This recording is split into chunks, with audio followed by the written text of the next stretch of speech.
माता, प्रभु की कृपा से सब नौका सहित जल में तो उतर गए, किंतु क्या नौका इतनी सुदृढ़ बनी थी जो प्रलय के भयंकर लहरों की थपेड़ों को सहन कर सके, सब सुरक्षित रह सके। जैसे जैसे नौका आगे बढ़ रही थी, प्रलयकारी लहरें और अधिक भयावह हो रही थी। न जाने क्या होने वाला है, वर्षा भयानक रूप ले रही है। जल स्तर बढ़ता ही जा रहा है। हाँ, ऐसा प्रतीत हो रहा है कि मानो संपूर्ण पृथ्वी जलमग्न हो जाएगी। चराचर प्राणियों से भरी हुई विशाल नौका समुद्र की भयावह हिलोरों से डगमगा रही थी। सभी भयभीत थे, किंतु राजा सत्यव्रत को अपने प्रभु विष्णु देव जी के वचन पर पूर्ण विश्वास था कि वो सबको बचाने अवश्य आएंगे। राजन, इन भयावह लहरों को देखकर भयभीत हो रहे हैं, किंतु आपके मुख पर चिंता के कोई चिन्ह दिखाई नहीं देते। ऋषिवर, जिन्हें अपने प्रभु पर विश्वास होता है, उन्हें चिंता करने की क्या आवश्यकता है? उनकी चिंता तो स्वयं नारायण हरि करते हैं। आप सब लोग निश्चिंत रहें, धैर्य रखें, प्रभु हमें बचाने अवश्य आए। हरि ओम नारायण हरि। हरि ओम नारायण हरि। हरि ओम नारायण हरि। हरि ओम नारायण हरि।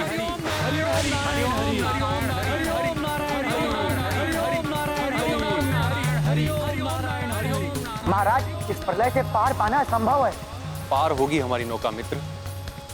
मुझे पूर्ण विश्वास है कि प्रभु हमें इस संकट से बचाने अवश्य आएंगे।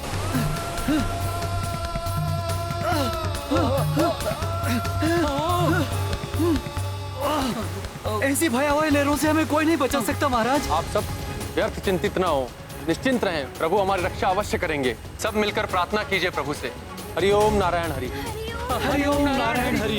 हरि ओम नारायण हरि। हरि ओम नारायण हरि। हरि ओम नारायण हरि। हरि ओम नारायण हरि। हरि ओम नारायण हरि। हरि हरि। हरि ओम नारायण हरि। हरि ओम नारायण हरि। हरि ओम नारायण हरि।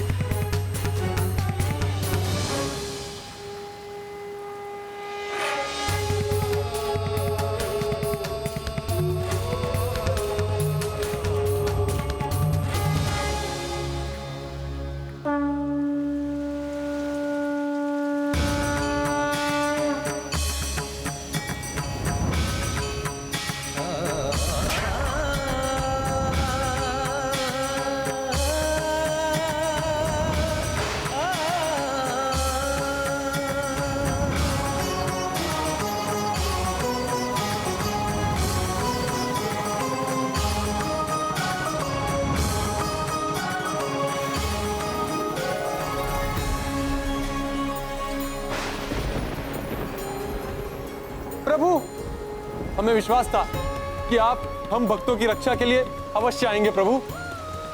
हरि ओम नारायण हरि। हरि ओम नारायण हरि। हरि ओम नारायण हरि। हरि ओम नारायण हरि। हरि ओम नारायण हरि। महाराज सत्यव्रत, आपने उत्तम कार्य किया है। मैं आपके प्रयत्नों से प्रसन्न हूं। प्रभु श्री नारायण हरि की जय। प्रभु श्री नारायण हरि की जय। प्रभु श्री नारायण हरि की। नागराज वासुकी, मुझे इस कार्य में आपकी सहायता की आवश्यकता है। मैं आपका आशय समझ गया प्रभु। इस महान कार्य में सहायक होकर मेरा जीवन धन्य हो जाएगा।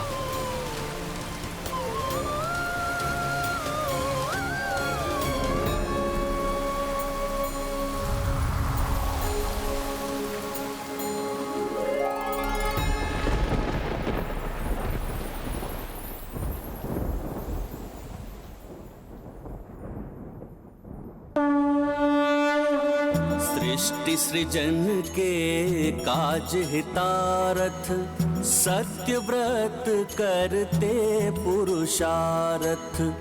आए हरि करन को सहाया, नागराज संग करी उपाया। बांध के वासुकी जल याना, खींचे मत्स्य रूपी भगवाना। लय चले जम्बू द्वीप ओरा, होत पराजित पर लय घोरा। अच्छा, अब मैं समझा। मत्स्य जल में भली भांति विचरण कर सकता है, इसीलिए प्रभु श्री विष्णु जी ने मत्स्य का रूप धारण किया। परंतु वो सबकी रक्षा कर उन्हें ले कहाँ जा रहे थे माता? समस्त श्रेष्ठ भक्त, ऋषि मुनि एवं पशु पक्षी अब प्रभु के संरक्षण में थे। प्रलय शांत होने तक प्रभु नौका की रक्षा करते हुए उसे संभाले रहे। और प्रलय रुकने के पश्चात जब जल स्तर रुका तो पर्वतराज हिमालय की चोटियां दृष्टिगोचर होने लगी, जो प्रलय के भयानक थपेड़ों में भी अपने स्थान पर अडिग खड़ा हुआ था। तब प्रभु नौका लेकर हिमालय पर्वत की ओर बढ़ चले।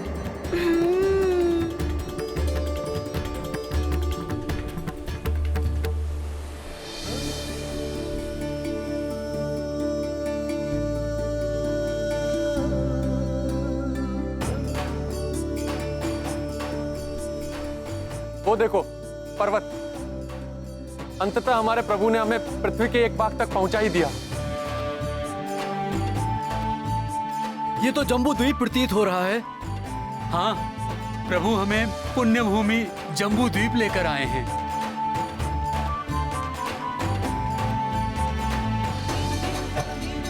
प्रभु श्री हरिनारायण की, प्रभु श्री हरिनारायण की, प्रभु श्री हरिनारायण की, प्रभु श्री हरिनारायण की, प्रभु श्री हरिनारायण की। हरिओम नारायण हरि, हरिओम नारायण हरि, हरिओम नारायण हरि, हरिओम नारायण हरि।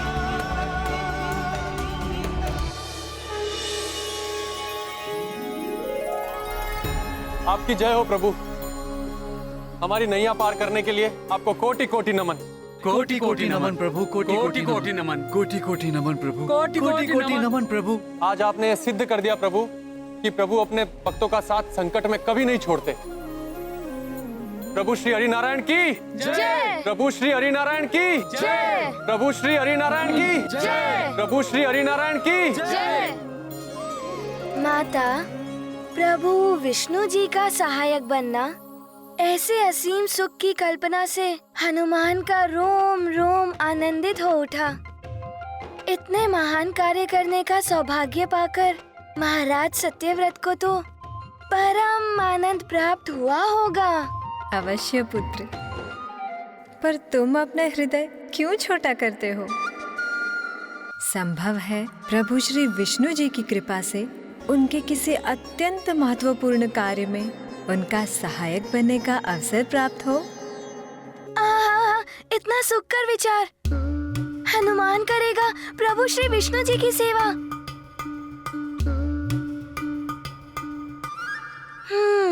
परंतु माता, आप अवश्य स्नेहवश हनुमान को प्रसन्न करने के लिए मधुर वचन कह रही हैं। अबोध वानर बालक हनुमान अपना ही ध्यान नहीं रख पाता, प्रभु विष्णु जी की क्या सहायता करेगा? पुत्र हनुमान, तुम्हारा ये भोला रूप अत्यंत मनोहर है। सुनो पुत्र, प्रभु विष्णु जी की भक्ति तो अक्षम को भी सक्षम बना देती है। निर्मल हृदय से उनकी भक्ति करने वालों को वो अवश्य उद्धार करते हैं।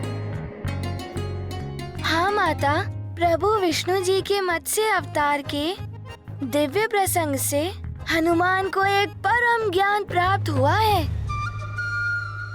प्रभु विष्णु जी प्रलय काल में भी अवतार लेकर उनकी रक्षा के लिए आते हैं, जो धर्म का पालन करते हैं और श्रद्धा भाव से प्रभु की भक्ति करते हैं, भले ही इसके लिए उन्हें अपने ही नियम के विरुद्ध क्यों न जाना पड़े। सत्य है पुत्र, परंतु जो अधर्म पथ पर चलते हैं या धर्म का तिरस्कार करते हैं, उनको प्रभु विष्णु जी का संरक्षण नहीं मिलता, अपितु अपने दुष्कर्मों से प्रभु के कोप को जागृत कर ऐसे पापी जीव स्वयं अपने काल को आमंत्रित करते हैं। धर्म की अवहेलना तो स्वयं प्रभु नारायण की अवहेलना है माता। इतना दुस्साहस कौन कर सकता है, बताइए ना माता। दंभ का अंधकार जिनके विवेक की ज्योति हर लेता है, वही ऐसे कर्म करते हैं पुत्र। प्रलय काल में महाविनाश के भयंकर अंधकार से अनेकों अधर्मी असुरों का जन्म हुआ। उनमें से सबसे भयानक दुष्ट असुर ने उनका नेतृत्व संभाला। उनका नाम क्या था माता, शीघ्र बताइए। उसका नाम था हयग्रीव।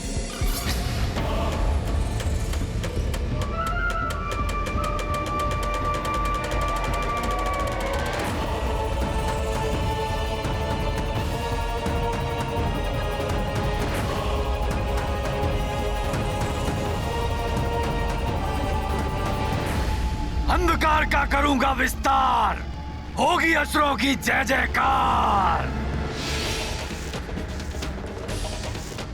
प्रलय उपरांत हम असुरों के अधीन होगा ये समस्त संसार, और मैं बनूंगा असुर सम्राट। तीनों लोकों में गूंजेगा मेरा हयग्रीव का नाद। ज्ञात है ये मैं कैसे संभव करूंगा। मेरे मस्तिष्क के अंधकार में जनित हुआ है एक कुविचार। वेदों का हरण करूंगा मैं स्वयं ब्रह्मा से, जिससे वो सृष्टि की रचना में असमर्थ हो जाएंगे। फिर स्वयं अपने अनुसार निर्मित करूंगा नया संसार, जिसका होगा नया विधान। तीनों लोकों में होगा मात्र असुरों का निवास। असुर सम्राट हयग्रीव की जय। असुर सम्राट हयग्रीव की जय। असुर सम्राट हयग्रीव की जय। माता, क्या सत्य में हयग्रीव ऐसा करने वाला था? और क्या वेद इतने महत्वपूर्ण और महिमामयी हैं? उनकी शक्ति से कोई अपने अनुरूप जगत की रचना भी कर सकता है? हाँ पुत्र, वे तो स्वयं ईश्वर की दिव्य वाणी का रूप है। उनमें संसार का समस्त आध्यात्मिक एवं सांसारिक ज्ञान संचित है। हयग्रीव को ज्ञात था वेदों की अनुपस्थिति में स्वामी ब्रह्मदेव के लिए पुनः सृष्टि की रचना करना असंभव था। परंतु माता, ब्रह्मा जी के हाथों से वेदों का हरण करना कैसे संभव हो सकता है? अपने इस कुटिल प्रयोजन को पूर्ण करने इतनी शांति से हयग्रीव ब्रह्मलोक पहुंचा कि किसी को उसके आगमन का आभास भी नहीं हुआ। उस समय सृष्टि के रचयिता मेरे स्वामी ब्रह्मदेव योग निद्रा में लीन थे।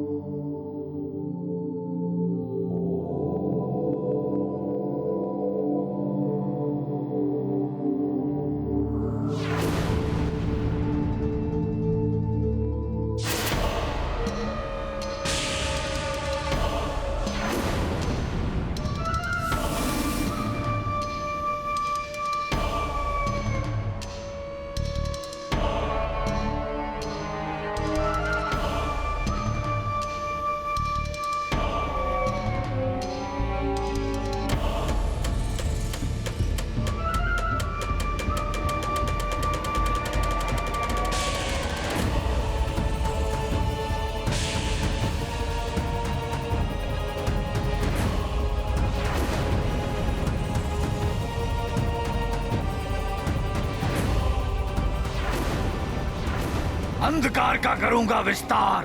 प्रण किया था मैंने, अपने हाथों से वेद हर कर ले जाऊंगा। देखिए ब्रह्मा जी, अपने प्रण में सफल हुआ मैं।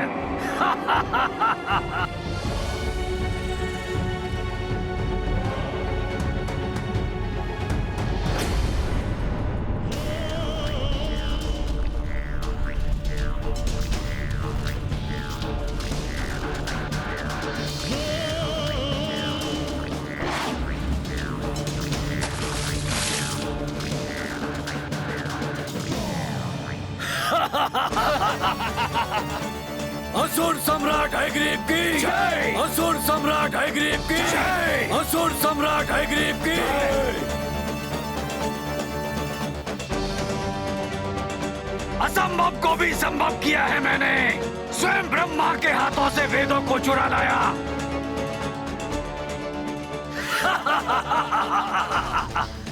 अनूठी उपलब्धि का उत्सव अवश्य मनाएगा असुर समाज, परंतु अभी हमें सावधान रहकर प्रलय काल के अंत तक इन वेदों को सुरक्षित रखना होगा।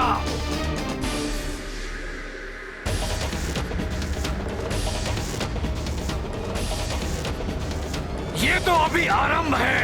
हमें पूर्ण सफलता तब प्राप्त होगी जब मैं असुरों से परिपूर्ण नए संसार का गठन करूंगा।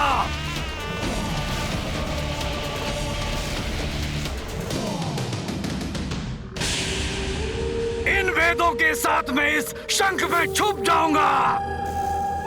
तुम सब समस्त दिशाओं से घेर कर इसकी सुरक्षा सुनिश्चित करो। ध्यान रहे कोई भी शंख के समीप ना पहुंच पाए।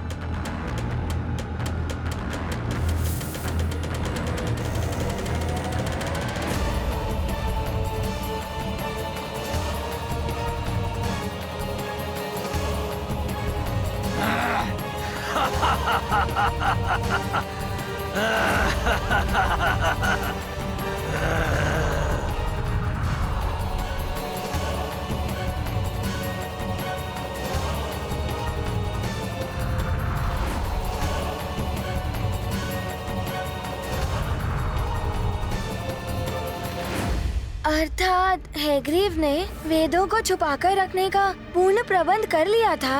हाँ पुत्र, परंतु यह उसकी मूर्खता थी, क्योंकि सर्वव्यापी सर्वज्ञाता प्रभु विष्णु जी से ब्रह्मांड का कोई भी भेद नहीं छुपता।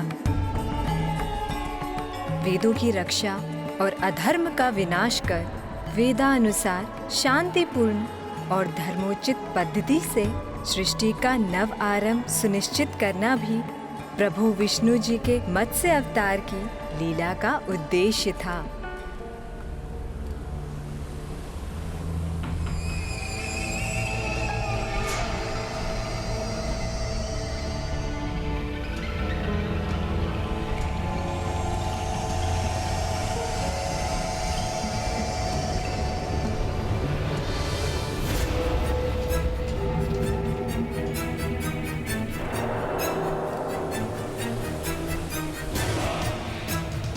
सावधान!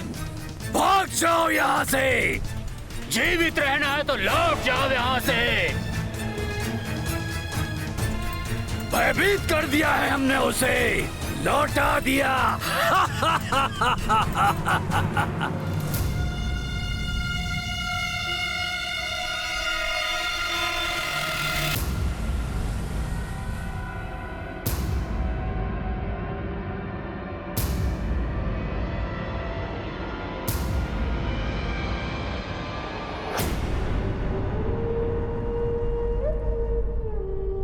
ये मत्स्य यहाँ तक कैसे पहुंच गया?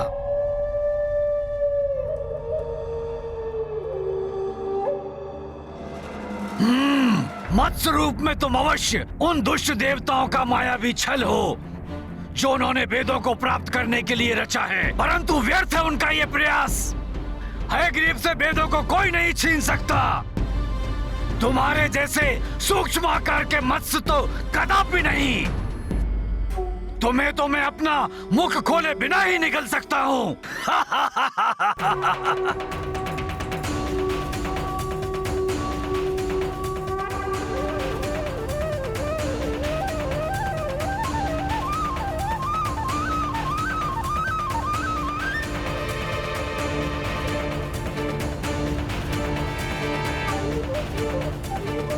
कितनी भी विशाल क्यों ना हो जाओ, मैं और मेरे सहायक असुर तुम्हें जीवित नहीं छोड़ेंगे।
प्रतीत होता है तुम्हारी उद्दंडता का दंड देना ही होगा मुझे।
प्रणाम प्रभु नारायण। निद्रा से जागृत होते ही आपके इस अद्भुत लीला रूप में आपके दर्शन पाकर मैं धन्य हुआ प्रभु। प्रणाम ब्रह्मदेव जी। फिर प्रभु विष्णु जी ने सभी वेदों को स्वामी को लौटाकर उन्हें यथास्थान स्थापित किया और उन्हें पूरा घटनाक्रम विस्तार से बताया और स्वामी प्रभु की भक्ति में मंत्रमुग्ध होकर उनकी स्तुति गाने लगे।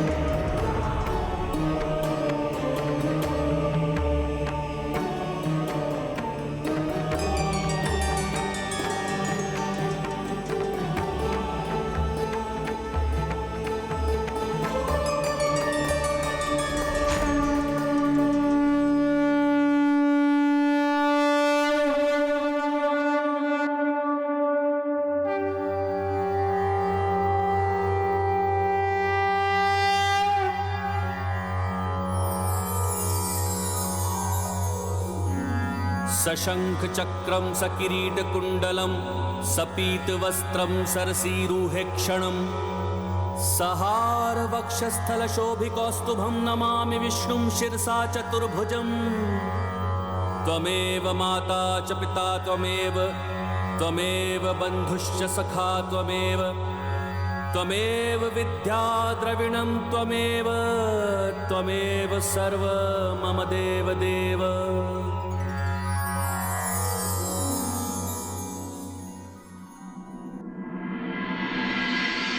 हनुमान, प्रभु विष्णु जी के मत्स्य अवतार की लीला के प्रसंग से तुमने क्या ग्रहण किया?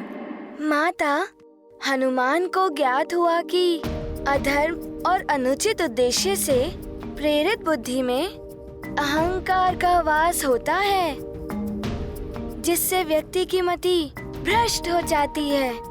वो भ्रमित होकर अपनी संहारक शक्ति पर अटूट विश्वास कर बैठता है, जो उसी का पतन करवाता है।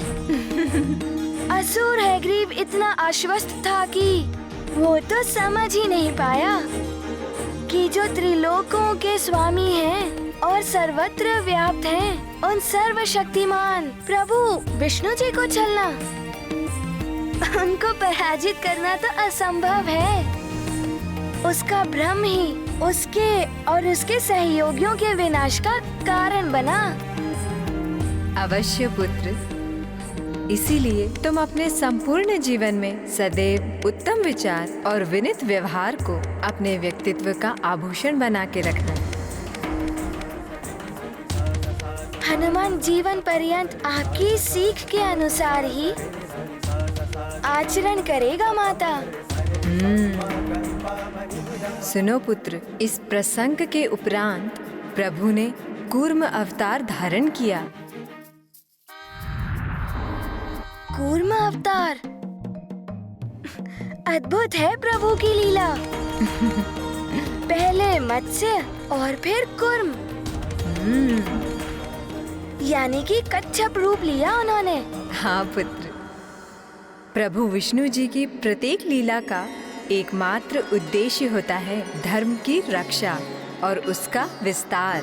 मत्स्य अवतार लेकर उन्होंने प्रलय काल में अपने अनन्य भक्तों एवं सृष्टि की रक्षा की थी। सुदृढ़ पीठ वाले कुर्म का रूप धारण करने में उनका प्रयोजन था देवताओं की रक्षा। देवताओं की रक्षा माता? परंतु किससे? दुष्ट असुरों से पुत्र। सृष्टि के निर्माण के पश्चात सतयुग में पुनः असुरों के आतंक में वृद्धि हो गई। युद्ध में निरंतर पराजित कर उन्होंने देवताओं को त्रस्त कर दिया था।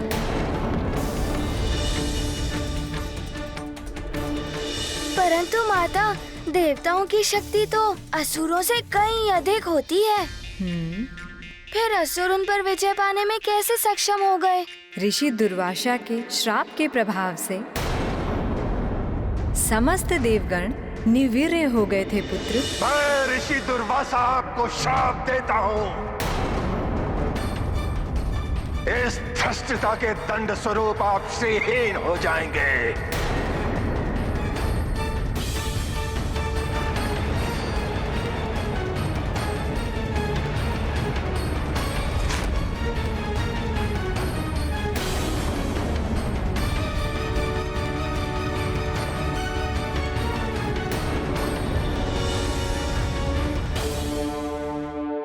उस श्राप के प्रभाव से देवताओं के ऐश्वर्य का त्रास तो हुआ ही था, उनकी शक्ति भी क्षीण और निम्न हो गई थी, क्योंकि श्री ही शक्ति है और शक्ति ही श्री है।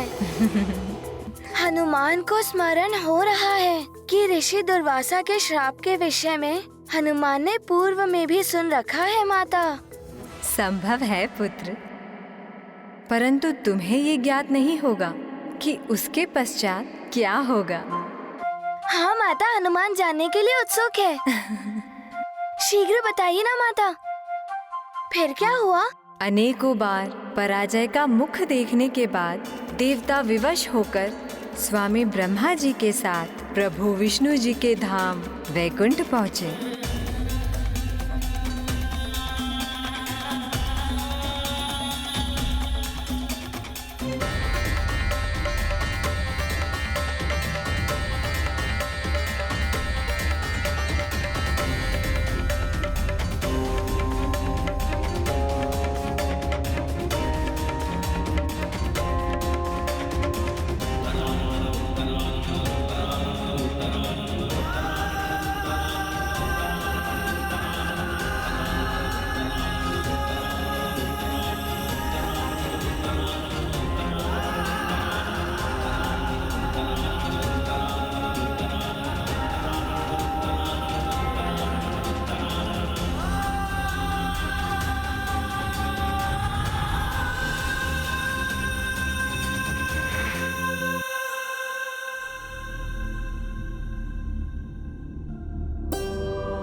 शयनं पद्मनाभं सुरेशं विश्वाधारं गगनसदृशं मेघवर्णशुभांगम्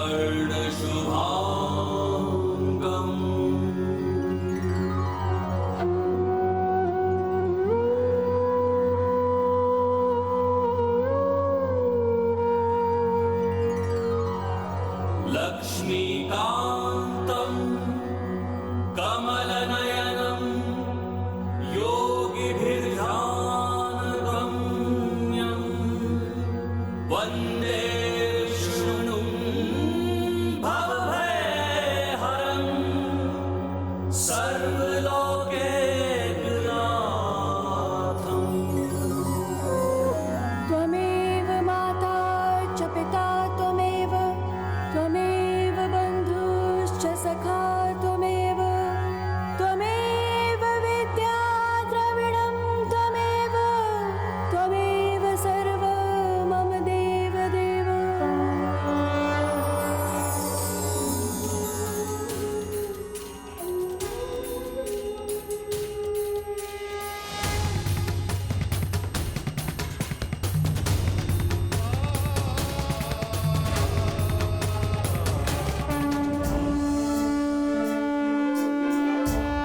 प्रणाम।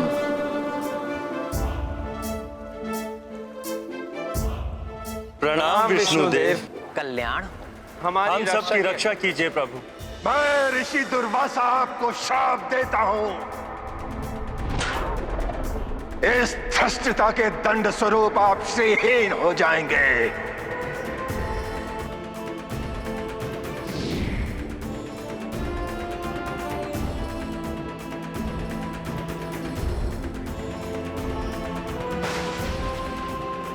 मुझे आपकी चिंता का कारण ज्ञात है, परंतु इसका निदान स्वयं श्री लक्ष्मी जी के देवलोक में पुनरागमन से ही संभव है।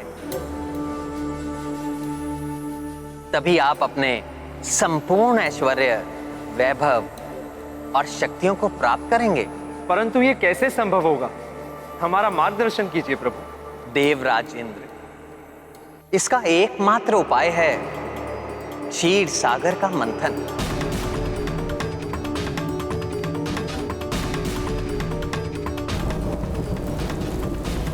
जिससे आप अनेक दिव्य एवं बहुमूल्य निधियों के साथ अमृत भी प्राप्त करेंगे। आप अमरत्व के भागी होंगे। हे प्रभु, आपके आदेश का पालन हम सभी देवताओं के लिए परम कर्तव्य है। देवलोक पर छाए संकटों के बादलों से उसे मुक्ति दिलाने के लिए हम हर संभव प्रयास करने के लिए तत्पर हैं। परंतु प्रभु, क्षीर सागर का मंथन कैसे होगा? क्षीर सागर का मंथन इतना सहज नहीं है देवराजन। उसके लिए आप देवताओं की उपस्थिति पर्याप्त नहीं। इसमें असुरों और दैत्यों का सहयोग भी चाहिए।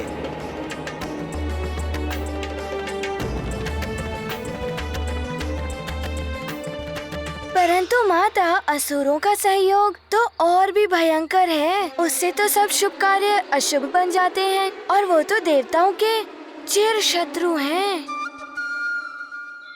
वो देवताओं की सहायता क्यों करते भला? ऐसे ही अनेक प्रश्न भी देवताओं के हृदय में भी थे। वो भी प्रभु वचनों से चकित थे, परंतु प्रभु का आदेश था। इस कार्य सिद्धि के लिए असुरों की सहायता अनिवार्य थी। इसीलिए देवताओं ने असुरों से संधि कर ली और सागर मंथन से प्राप्त होने वाली निधियों का बंटवारा करने का प्रण भी लिया।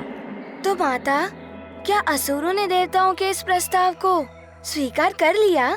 हाँ पुत्र, असुर सागर मंथन के लिए प्रस्तुत तो हो गए, परंतु उन्होंने पूर्व में ही देवताओं से अमृत हरने की योजना गठित कर ली थी। इसका अर्थ है माता, उन्होंने अपनी आसुरी स्वभाव के अनुसार उस महामंथन में भाग लेने के पूर्व ही महाषड्यंत्र भी रच लिया था। पुत्र, शत्रु, मित्र और सहभागी को तो कोई भी छल सकता है, परंतु कण कण में व्याप्त सर्वव्यापी सर्वज्ञाता प्रभु को छलने की सामर्थ्य भला किसमें है?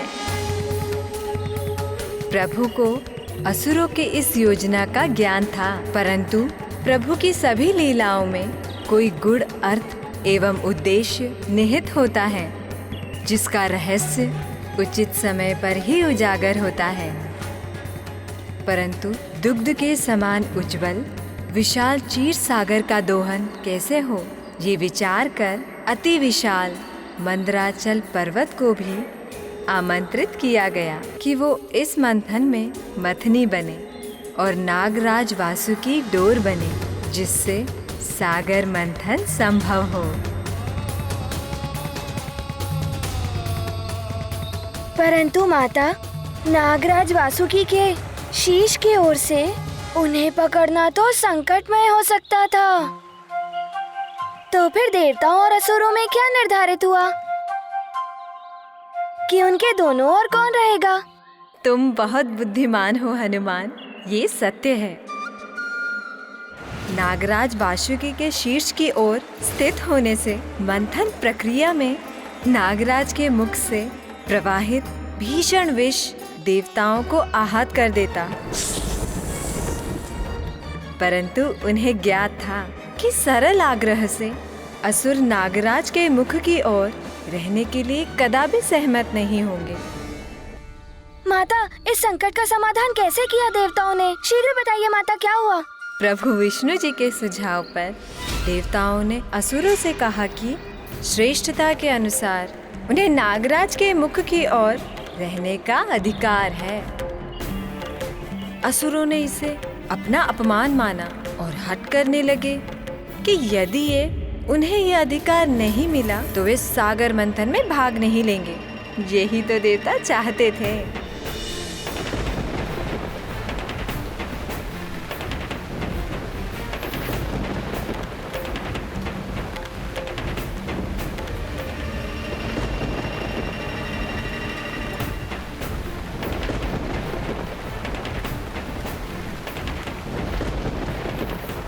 देखा, हमारी विजय हुई। नागराज वासुकी का मुख हमारी ओर ही आया।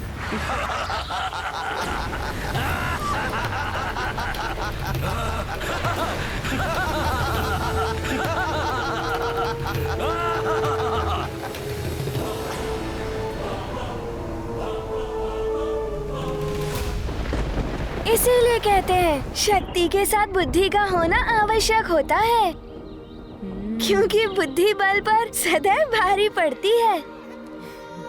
परंतु माता, ये सब नियत होने के पश्चात क्या हुआ? फिर वो दृश्य उत्पन्न हुआ जिसका शब्दों में वर्णन असंभव है।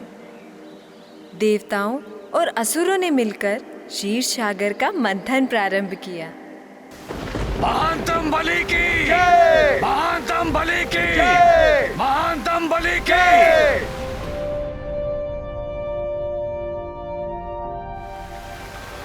हरिओम नारायण हरि, हरिओम नारायण हरि, हरिओम नारायण हरि, हरिओम नारायण हरि, नारायण हरि। मंथन आरंभ करो।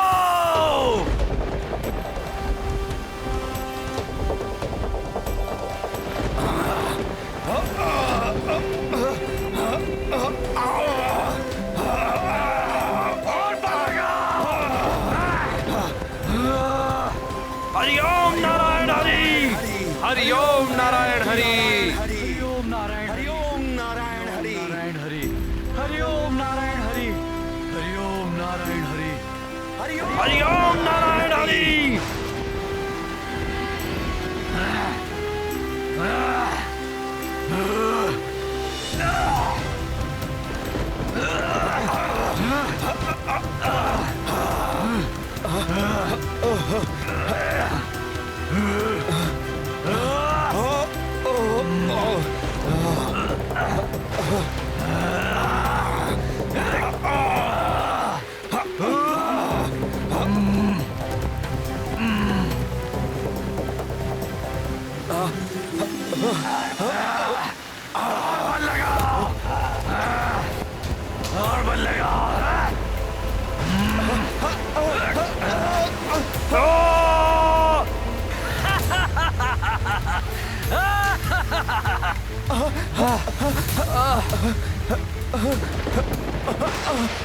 सागर मंथन के लिए ये किस पर्वत का चुनाव किया है इन देवताओं ने? कोई और सबल पर्वत लाना चाहिए था जो जल में भी स्थिरता से रह पाता। दिव्य मंत्राचल पर्वत की सामर्थ्य पर संदेह उचित नहीं है। बल लगाओ।